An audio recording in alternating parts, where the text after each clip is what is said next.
You ever felt magically drawn to a dolphin, seeing a dolphin's eye looking out at you, or a whale, maybe on a picture, maybe in real life? Scientists are discovering the magical power of dolphins' consciousness, and it is more mysterious than you may even realize with some of the researchers that I have had personal contact and honor to work with. Dive deep with me in what the mainstream research does not tell you. However, over the last 30 years, I've discovered truths about dolphins that are mind blowing. So, first off, let's start with some basics. Dolphins produce whistle tones, echolocation to notice and see things underwater, different kinds of bursts, and altogether have a variety of vocabulary, different kinds of sounds. Some of them are whistle tones by which they call each other, and it appears that they have names for each other, which they then use. They can communicate over 5 kilometers and send signals saying things like, come over here, we have a lot of fish here. So they have a range that far supersedes any use of sounds as we normally know.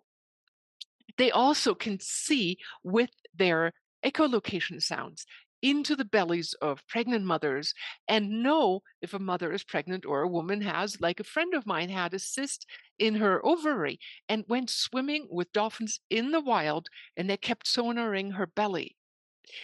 After 3 months, miraculously, the cyst disappeared. Now, apparently, the sonar is not only used to see, but to affect, which is one of the things that I observed personally when taking handicapped children, children who were maybe mentally handicapped, into the ocean. There was one girl who would never speak a word, nor hug a person. After 1 week of being just in the vicinity of dolphins, where dolphins sonared her, sent her sonar into her body, basically, she started speaking and hugging people, something that was not expected of her. She even responded to rather complex questions, which she attended in my groups where I taught the children how to access higher states of consciousness with their eyes closed. Children are easy to teach because they still don't have that separation as to what's possible and what's probable and what's not. Now, what I'd like to introduce you to is not just the physical ability of dolphins sonaring and reading signals, learning to even understand human sounds. And Roberta Goodman, who used to work with Dr. John Lilly, who did great dolphin research. I had the great honor to meet him personally. They learned even to mimic human sound and create answers. There was one man, he was in a dolphin, observing a dolphin in a swimming tank, and he wanted to touch the dolphin. So he put his arm into the water. But the dolphin would go deeper down and then would come up and say deeper, mouthing a word that sounded deeper and disappear deeper and deeper in the pool, whereas the man then had to pull up his sleeve more and reach down further and further. Dolphins can read our minds more than we can read theirs. Now, Roberta Goodman, I just mentioned, did an experiment with dolphins where she was supposed to test how well dolphins performed a particular task, but she made it a little more difficult. She was supposed to test whether they would touch a board and then she would give them a fish. Now, she said to them mentally, show me 20 different ways of touching this board. So they would come by and blow water at it with her mouth. Then they would swish by with their dorsal fin and just swish by some water. They did 20 different ways of almost considering touching the board. But the research data said 19 failures, only one answer was correct because the human mindset and the parameters for testing dolphins was set so narrowly that they could not understand the responses that were super creative and said, hey guys, are you guys a little bit boring here? Now, there was a man by the name of Frank Robson. He wrote a book, Pictures in a Dolphin Mind. He says the dolphins read our minds. And for example, one of the exercises he did is he would visualize that a dolphin would jump out of the water and touch a red ball that was suspended over the water. And whenever he would project a thought to the dolphin would jump up and touch the ball. But if some of his other research colleagues who typically thought the dolphins are just like animals, maybe like 8-year-olds, like maybe they would not be able to project a clear thought, nor would they be able to get the dolphin to jump because A, they themselves didn't have the power of focus, and nor the expectation that the dolphin could respond. So, what we have seen in my 31 years of dolphin research, I owned a dolphin watch boat for 10 years, lived by a dolphin beach in Hawaii for 12 years. I had over 1,000 hours underwater experiences with wild dolphins, projecting telepathy and experimenting with dolphins. I can tell you one thing: dolphins read our minds faster than we can read theirs. Here is an example, for example. My husband and I went into a lagoon where there were dolphins. And we said, okay, if you can hear us, can you please swim through this globe of white light that I'm going to project over here, over there, over there? And you figure out where I imagine it, and then you swim through it. Would you know it? The dolphin swam through those globes right where we projected it. My husband and I took turns projecting the globes in various places, and invariably, the dolphins knew exactly where we projected this ball of light. How many humans have you ever met that can read your thoughts that well or project thoughts that well?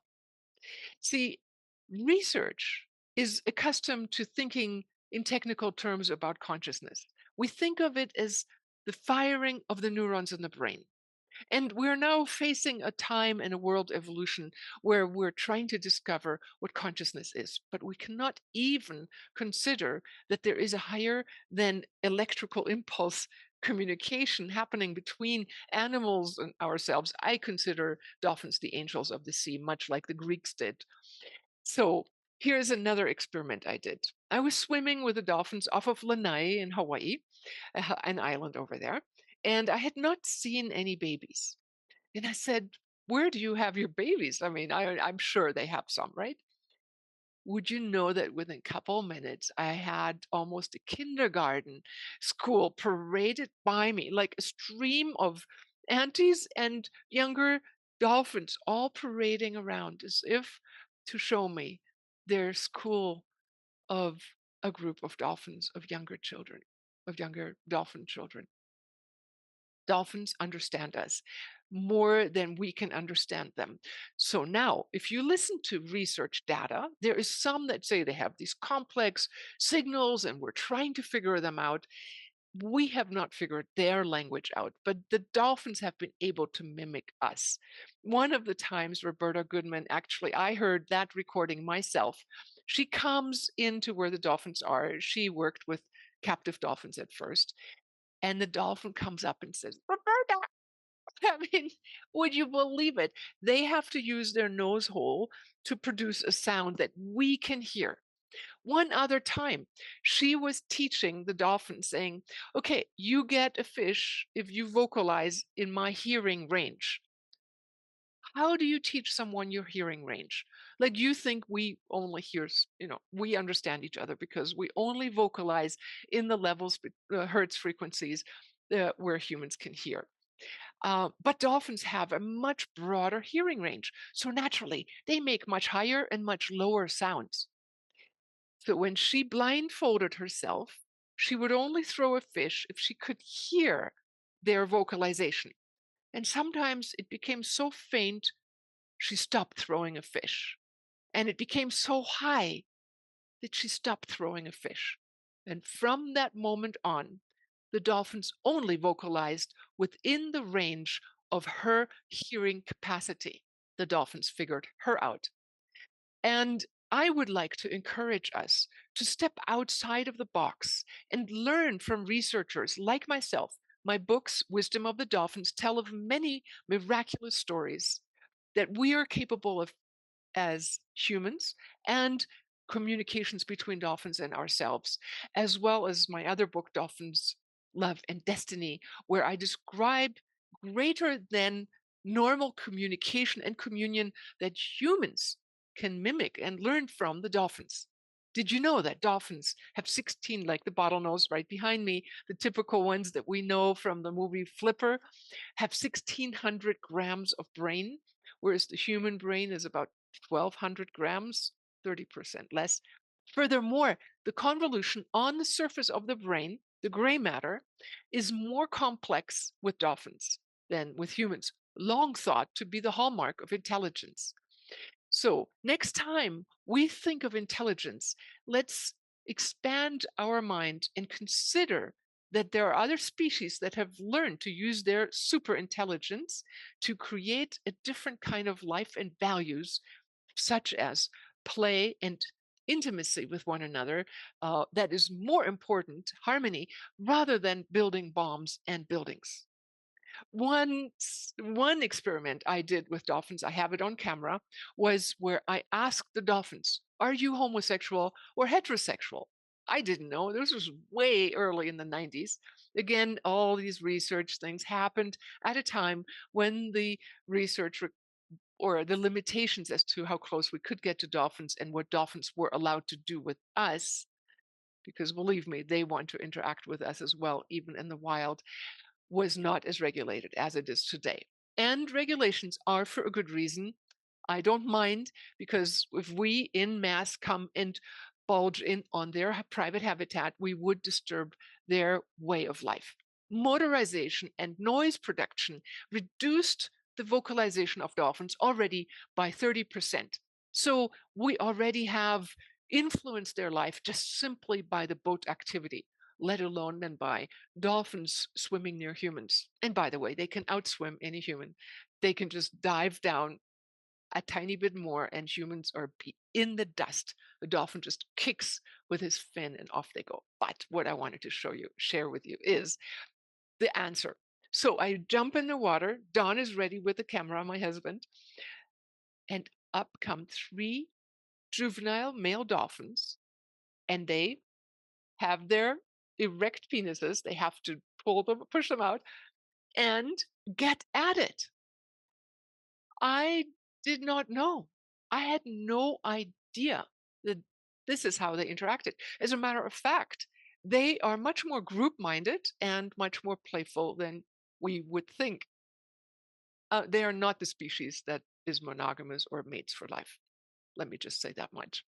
We want to make sure that this remains audible for all ages. So these dolphins are hearing what we say.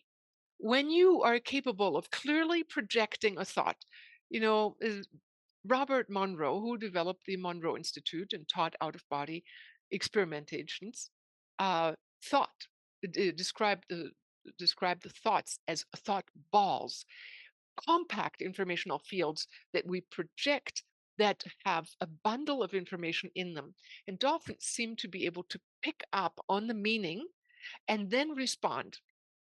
So, if you're interested in expanding your awareness and in the future be capable of interacting with humans at such a level, I recommend that you, first of all, read about others having telepathic communications. And secondly, explore and experiment with an animal or with adults, children, people in your life, how they respond when you project thoughts or feelings. We are very responsive to feelings. So one time I was swimming with a family, a husband, two children, and the mother.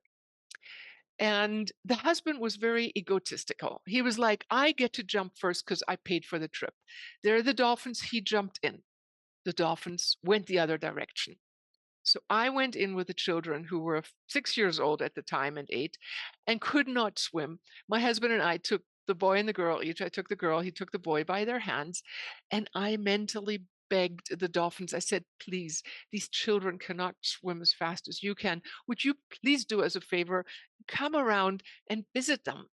Sure enough, for a whole week, the dolphins came around the children, were right underneath of them, sonared them, and the husband never once got to see the dolphins in the entire week because his emanations, his feelings were egoic. And the dolphins are collaborative. They feel.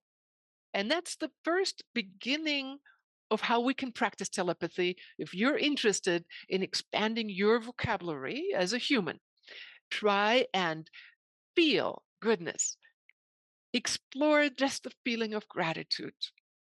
Think of three things you're grateful for right now. Think of one thing that you might be grateful for right now, which may be just being able to listen to interesting new information. And or the sunset you saw yesterday, or a flower you saw, or the nice cup of tea you had, and something that touched you. And as you do, you might feel that your heart is opening. That is the beginning of learning to notice how we operate in more than just our cognitive mind. Our heart and even our thoughts have an effect on the world. The CIA trains people in reading thoughts and things at a distance. We might as well catch up on that ability. So let's take the dolphins as our cousins in the ocean, the angels in the sea, and stimulate us to inspire us to expand our vocabulary and understand thoughts at a distance as a reality that dolphins know how to manage, that we humans can develop as well. Thank you very much for joining me, and I hope you come with me on a journey to empower your human potential and what it means to be conscious. Thank you very much.